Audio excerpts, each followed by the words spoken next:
পছন্দের প্রার্থীকে পছন্দের প্রতীককে যখন বেছে নিয়েছে তখন আমরা লক্ষ্য করছি একটি মহল ঈর্ষান্বিত হয়ে আমাদের বিজয় অগ্রযাত্রাকে ঠেকিয়ে দেওয়ার লক্ষ্যে নানাবিধ অশুভ কার্য তারা চালিয়ে যাচ্ছে।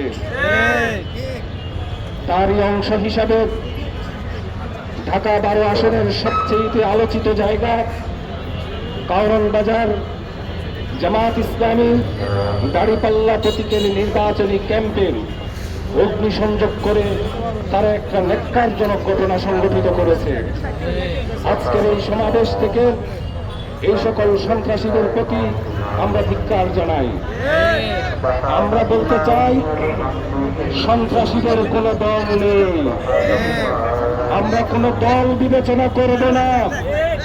আমরা যদি তোমাদেরকে হাতের কাছে পাই, জামাত ইসলামী যদি সিদ্ধান্ত গ্রহণ করে 24 ঘন্টার ভিতরে এই কারওয়ান বাজারের প্রত্যেকটি সন্ত্রাসীকে আমরা দেখে নিতে পারি।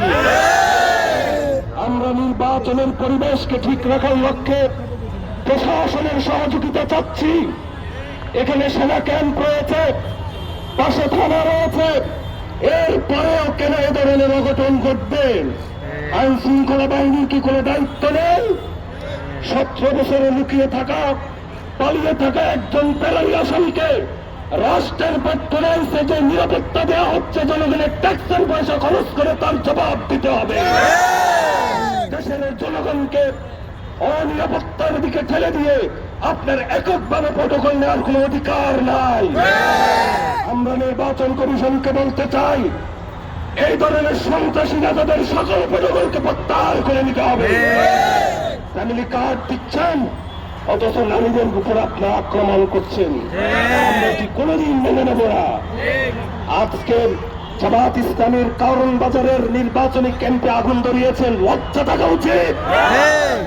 বাংলাদেশের 20 কোটি মানুষের অন্তরে আজকে জামাত ইসলামের ক্যাম্প তৈরি হয়ে আছে।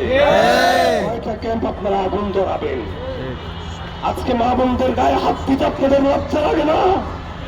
আপনারা 71-এর কথা বলেছেন, আপনারা আমাদেরকে দেখেছেন।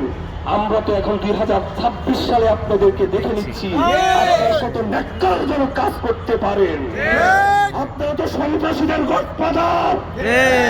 আমরা কোন দলের চেয়ারপারসন বিবেচনা করব না। যার নির্দেশে অন্যায়গুলো সংগঠিত হচ্ছে তাকে অবশ্যই আইনের আওতায় আনতে হবে। যাবেন না জামাত শিবির এবং এদেশের সাধারণ ছাত্র জনতার রক্তের বিনিময়ে আপনি দেশে এসেছেন। আপনি ভুলে যাবেন না, আপনার মাকে আপনারা মুক্ত করতে পারেননি, এই দেশের মানুষ মুক্ত করেছে। এই দেশের মা বোনদের উপরে, তাদের ইজ্জতের উপরে আঘাত করে আপনি আপনার মৃত মায়ের উপরে আঘাত করছেন।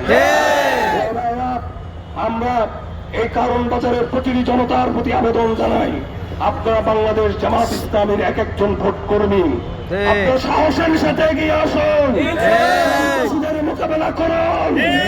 বাংলাদেশকে একটি নিরাপদ বাংলাদেশ করতে হলে এই ধরনের অন্যায় অবিচারের বিরুদ্ধে এখনই ঐক্যবদ্ধ বাংলাদেশ করতে হবে। ধন্যবাদ জানিয়ে আগামী দিনের আমিরে জামাতের সফরে আসনে হবে, সকলের উপস্থিতি নিশ্চিত করার জন্য সকলকে প্রাণবন্তভাবে সমাবেশে উপস্থিত থাকার আহ্বান জানিয়ে আমি আমার বক্তব্য শেষ করছি।